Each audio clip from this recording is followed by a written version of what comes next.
Au CHPO, on a décidé de faire le protocole RAC, de proposer le protocole RAC pour les patients pour améliorer leur prise en charge sur la chirurgie orthopédique. Qu'est-ce que c'est que la RAC? C'est la récupération améliorée après chirurgie. On parle aussi de réadaptation. C'est essentiellement toutes les mesures qui permettent aux patients d'être le plus en forme possible pour une intervention chirurgicale. Que l'intervention soit le moins traumatique possible, que ce soit au niveau de l'anesthésie ou de la chirurgie à proprement parler, et que les suites soient le plus optimales possible pour la meilleure récupération. Le patient est acteur, complètement acteur de ce parcours parce qu'il va travailler. Après le passage avec nous, quand il est éligible, c'est un passage auprès de notre infirmière RAC qui va lui réexpliquer le parcours. Nous rencontrons les patients à la suite de la consultation du chirurgien de façon individuelle.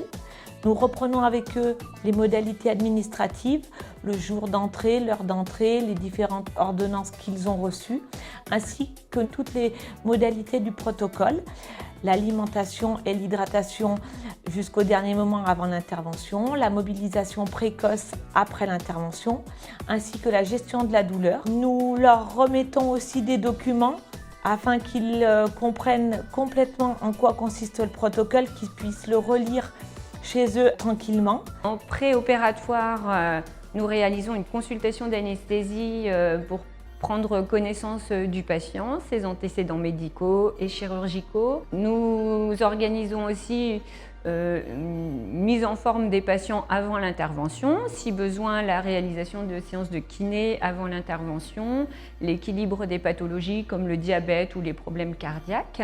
Nous informons le patient sur les techniques d'anesthésie qui vont être réalisées au moment de l'intervention.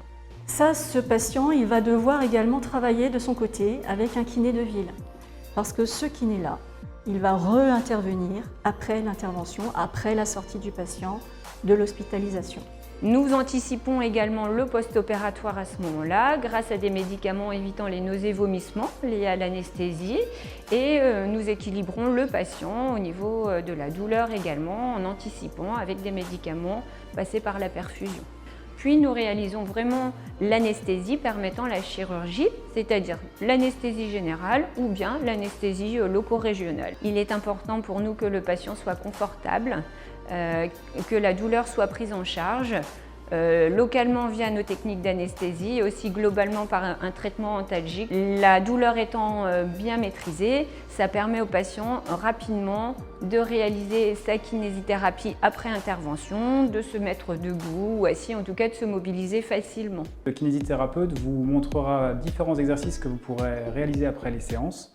Il adaptera sa prise en charge pour qu'elle soit le plus adaptée à votre pathologie. Les exercices dispensés vous permettront de rapidement vous réautonomiser après votre intervention. Les séances de rééducation comporteront de la mobilisation articulaire, du renforcement musculaire et un apprentissage de la marche avec les béquilles. Une fois que l'intervention et que la rééducation dans le service se sont bien menées, le patient rentre chez lui. L'idée, c'est vraiment cette flexibilité, cette adaptation au patient pour qu'il soit dans les meilleures conditions possibles. Quelques semaines plus tard, on le revoit en consultation pour faire le point sur ce qui s'est passé, comment il a vécu son intervention, qu'est-ce qu'il ressent actuellement, quels sont les progrès qu'il a faits, voir le avant-après. Est-ce que vous êtes satisfait?